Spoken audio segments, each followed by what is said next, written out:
prevents the machine from pushing forward. So methods to reduce or increase that clearance, give the geology more room to move is important and involving a couple of different items here. Primary among these is overboring.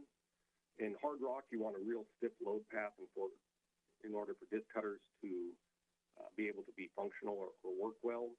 So that's primarily done with shimming out the gauge cutters. You can see on the right-hand side kind of how that's done. So multiple tools are stepped around in order to form ultimately the tunnel.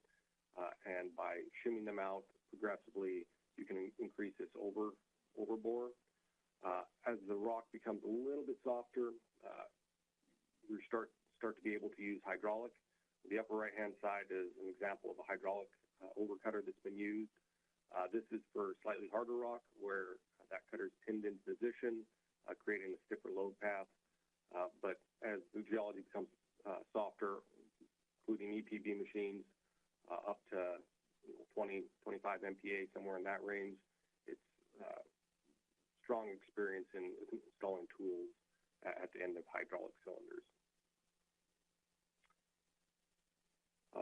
When you get overcut beyond a certain limit, you're going to start to ultimately cut underneath the machine, increasing the tunnel diameter, and this is going to cause diving issues for your machine just because it's designed to ride on the invert. So how that's addressed is by shifting the full cutter head, main drive cutter head, up vertically to optimize the amount of overcut at the invert. What we're looking at here are two different machine types. The one on the left is an open type machine. And you can see on the lower portion, hydraulic cylinders attached to a vertical front support. These are used to lift up the cutter head support, and shims are installed underneath. This is what we're looking at here is about a 6.5 meter machine, open machine. The image on the right is of about a 10 meter shielded machine. It's a little bit more difficult to install this on a shielded machine just because of how the drive system is connected to the shield, but it is something that is still possible. What we can see here is, again, hydraulic cylinders located on the lower part of the shield, and then the attachment points on the sides, we can shift it up one bolt hole pattern.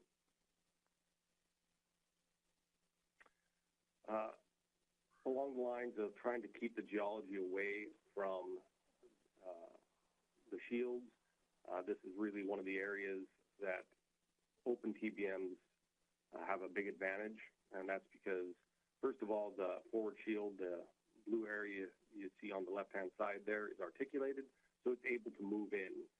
Most shielded machines are fixed to shield, so they're at fixed diameters and aren't able to articulate in.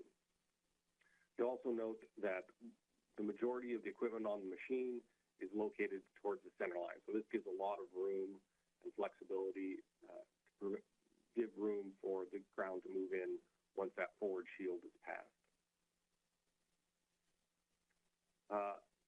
That being said, that's shielded machines.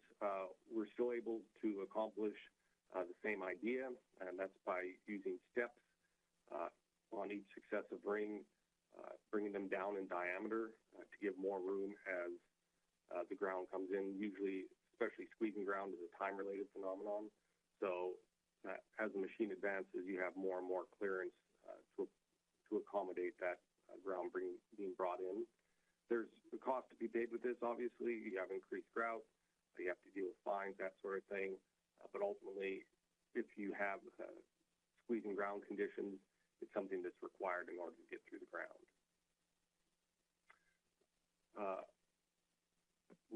If the ground does come in contact,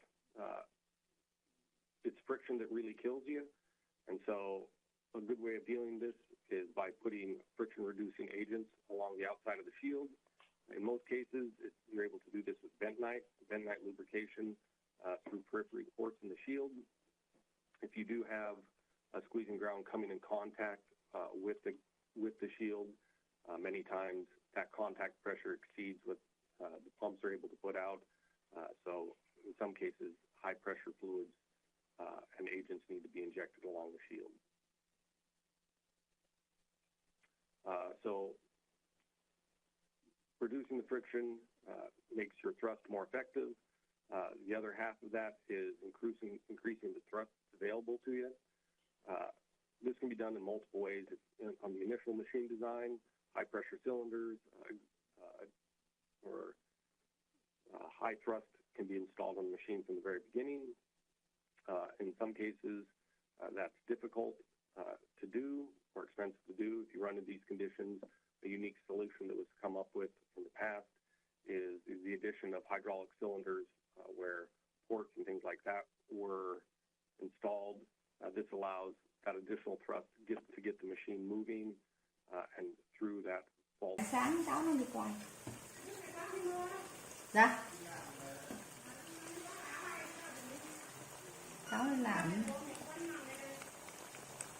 Làm mà có làm cái gì ạ? Mẹ vừa mới gọi rồi. Dạ. Vâng, nó bánh này. Nó ngô. Nó khoai, nó ngô. Nằm bán này. Làm tối mà lấy cái hộp đấy làm vậy. Thì làm cho nó chưa mua được chè thôi. Mình tí nữa là hơi cái chè mình kiếm mấy ít ná nữa. Cái kiểu đi mong dặn ngô rồi rồi mua ấy. Mấy kiểu dặn hoa. Mùa lên ấm này ấm nên mà không mua thiếu mà mua thì mấy bà hay uống chứ còn mấy bà